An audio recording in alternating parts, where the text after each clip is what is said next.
Assalamualaikum warahmatullahi wabarakatuh.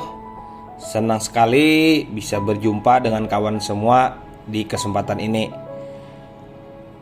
Pada kesempatan kali ini saya Yurle SPD, calon guru penggerak angkatan 9 dari SDN Bindrang, Kabupaten Tapin, akan memaparkan tugas titik 1 titik A.9 tentang aksi nyata modul 3.1, yaitu penerapan nilai-nilai modul 3.1 tentang pengambilan keputusan berbasis nilai-nilai kebajikan sebagai seorang pemimpin. Di sini saya akan menganalisis sebuah kasus nyata saya di sekolahan yang saya ajar, dan saya masukkan nilai-nilai pada modul 3.1 ini. Deskripsi singkat kasus Dilema Etika. Pada tahun 2022, SDN Bindrang terpilih menjadi sekolah adiwiyata tingkat Kabupaten Tapin. Dan pada tahun 2023 akan berlaga pada sekolah adiwiyata tingkat Provinsi Kalimantan Selatan, mewakili sekolah dari Kabupaten Tapin. Untuk persyaratan sekolah adiwiyata tingkat Provinsi Kalimantan Selatan ini, kriterianya lebih kompleks dari sebelumnya, di mana di sekolah makan dan minum peserta didik harus yang sehat dan higienis, dan peserta didik makannya haruslah di kantin sekolah. Keadaan di lapangan, masyarakat sekitar dan penjual makanan keliling berjualan di halaman-halaman dan samping sekolah dengan tidak beraturan. Ini jauh sekali dengan kriteria untuk penilaian lomba sekolah adiwiyata yang diikuti oleh SDN Bindrang ke depan. Di sini, kepala sekolah menjadi serba salah untuk mengambil keputusan, bersikap disiplin dan tegas terhadap para penjual untuk tidak berdagang lagi di sekolah akan memutus mata pencaharian masyarakat. Namun, bila dibiarkan akan membuat sekolah tidak bisa masuk kriteria sekolah adiwiyata. Untuk mencari jalan keluar, kepala sekolah mengadakan rapat dengan dewan guru, tenaga pendidikan, pengawas sekolah, komite sekolah, dan warga sekitar yang terlibat dengan masalah yang sedang dihadapi ini. Akhirnya didapat jalan keluar, yaitu sekolah membangunkan sebuah kantin sekolah yang letaknya di dalam lingkungan sekolah, dan nantinya para pedagang akan berjualan makanan di kantin tersebut dengan memberikan uang pembangunan sebesar Rp200.000 dan iuran setiap kali berjualan sebesar Rp5.000 untuk pemeliharaan dan jasa listrik kantin. Dengan ketentuan makanan yang dijual regulasinya sudah ditentukan oleh pihak sekolah. Akhirnya sekolah pun mendapatkan prestasi, yaitu juara sekolah adiwiyata tingkat Provinsi Kalimantan Selatan tahun 2023 tanpa mengesampingkan para penjual makan dan minuman di lingkungan sekolah. Tujuan pengambilan keputusan sebagai pemimpin pembelajaran dalam membantu menyelesaikan masalah yang dialami di lingkungan sekolah. Tolak ukur, dihasilkan keputusan yang tepat agar tidak merugikan pihak manapun. Keputusan haruslah berpihak kepada peserta didik dan dapat dipertanggungjawabkan. Paradigma yaitu individu lawan kelompok atau individual vs community.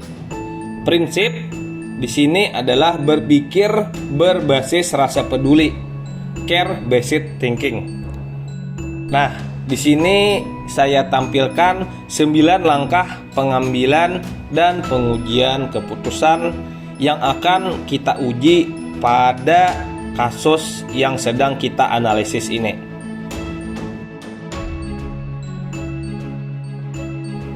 Yang pertama, mengenali nilai-nilai yang saling bertentangan.